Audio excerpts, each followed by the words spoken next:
ফুল বিছানাটা জুইরা হাত পা ছড়াই শুয়ে আছে। আমি এখন ঘুমামু, সবাই যেন সরে যায় দূরে। এ খাট আমার বাপে দিছে, সবাই যেন নতুন খাটাই নিয়ে ঘুমাই। আমি আমার বাপের খাটে শুয়ে আসছি, যেমনি মন চাই যেমনি শান্তি পাই তেমনি ঘুমাই থাকবো। বাপের খাটে একটা কথা কইলো, বাপে খাট না দিলাম না আমি কিনতাম না। আমি কি ছোট? কি আমার শ্যাম্পু নিয়ে আইসো? একদম ভুলে গেছি আমি। হয় এটা তো বুঝলা যাবে, আমার জিনিস না। আজকে 10 দিন ধরে কইতাছি। আরে মনে থাকলে তো নিয়ে আইতামি। তোমার সব মনে থাকে, খালি আমার প্রয়োজনীয় জিনিসগুলো তোমার মনে থাকে না। আর মানে কি কইতেছ তুমি? তোমার আমি কিনে কাটি দেই না? দেওই না। তাহলে খাও কি, পড়ো কি? ও তুমি আমার খাওয়ার কোটা দিতে আসতো? তুমি তো কইলে তোমার নাকি কিছু দেই না। ও তার মানে খালি খাইলে আর কিছু লাগে না? আজকে দেই না, কালকে তুমি তো পাগল হয়ে গেছো কি লিগা? সারাদিন ঘরের ভিতর খাওয়ার ঘুমার কোনো কাজ নাই তো লেগে এত বেশি চাহিদা। ও তাই না? তুমি আজকে থেকে আর আমার কথা কবা না, আর আমার প্রয়োজনীয় কিছু তোমার কাছে চাবো না। আসাও না, আমার তো আরো ভালো হয়েছে তাতে। আর কথা না কইলে আমার কি হইব? আর আমি শান্তিতে থাকতে পারবো? সারাদিনে বক বক পক পক আর ভালো লাগে না।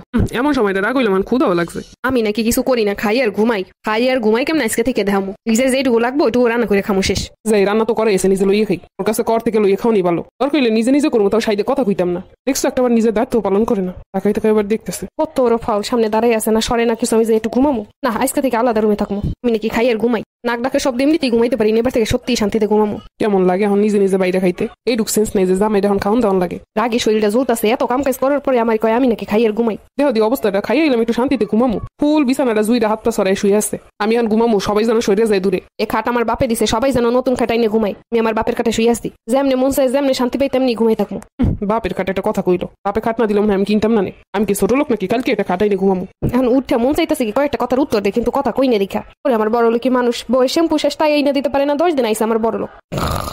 এখন নাস্তা বানাবো না, সকাল করে যাইও, আশা দিয়ে যাইবো, তারপরে আমি খাবার বানাই খামো। আমি খাবার বানাই দিমু, আর কইবো আমি নাকি বইয়ে শুয়ে খাই। দেখছো 8টা বাজে এখন পড়ে পড়ে ঘুমাইতেছে। আমি সকালে কি খেয়ে যাবো এখন অফিসে? টাইম টু টাইম বানাই দিছি না, এখন একদম বেশি তেল হয়ে গেছে শরীরে, লেগে এত বড় বড় কথা কয়। দেখি এখন না দেওয়ার পরে কেমন লাগে। ওই রাখাও গিয়ে, আমি তো কিছুই করি না।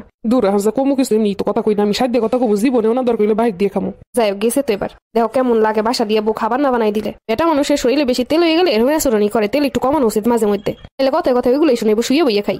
সন্দেহ হয়ে গেছে, কি বানাই খাওয়ান যায়? কাজ করি জালমুড়ি মাখাই। এই যে যেটুকু লাগে ওইটুকুই বানাবো। জালমুড়িটা আজকে খুব মজা হয়েছে। দেখছো নিজে যে বইয়ে বইয়ে ঠিকই মুড়ি মা খাইতেছে, আমার সন্ধ্যাবেলা কোনো খাবারও দিল না। সারা করে মুড়ির ঘ্রাণ। বিরিয়ানির গেরান দেহি সারা ঘরে সরাই গেছে, কিন্তু আমার খাইতে মন চাইছে, এর জন্য আমি রান্না করছি। আমি আল্লাহ খামো। দেখছো সারা ঘরে বিরিয়ানির ঘ্রাণ, অথচ আমারে দিব না। বাট দেখ গেরান শুকতে কেমন লাগে। তো মজার মজার রান্না করে খাওয়াই, এর বড় মন ভরে না। যেমন আচরণ তেমন ফল। গেরানি শুক আর খাওয়ানো লাগবো না। না এবার আর হইতাছে না কথা না কইয়া। 3 দিন ধরে কথা না কইয়া যে সব মুসিবত পোহাইতাছি, এর থেকে সাইডে কথা কই ভালো। কিন্তু কেমনে যে শুরু করি? এই মেয়ে চকলেট খাবি? খুব মজা, 2 টাকায় 3টা পাবি, এই নাও। তো আল্লাহ দিয়ে কথা কই, এখন আর আমার লাগে লাভ হইব না। 3 দিন হয়ে গেছে, এখন আমার রাগ হয়ে গেছে মজবুত। এই মজবুত রাগ কি সহজে ভাঙে নাকি? আইসে বউয়ের সাথে আবার ইগো দেখাইতে বেডা মানুষ। যোগ্যতা নেই 2 দিন রাইন দেখাওয়ার। হে আবার বউরে কয় তুমি কথা না কইলি ভালো হয়। একবেলা ভাত বাইরে খাইতে কষ্ট হয়ে যায়, হে আবার বউরে কয় শুয়ে বইয়ে নাকি থায়। কি রান্না করছো আজকে? খুব গ্রান। কাবির না মাছ ওড়ায় জাল দিছি, হে এর গন্ধ সব জায়গায় সরাইতেছে। আপরে বাবা, এখনো কথার যে জাজ মনে হয় না যে রাখ থামবো। ঘুরতে যাবা?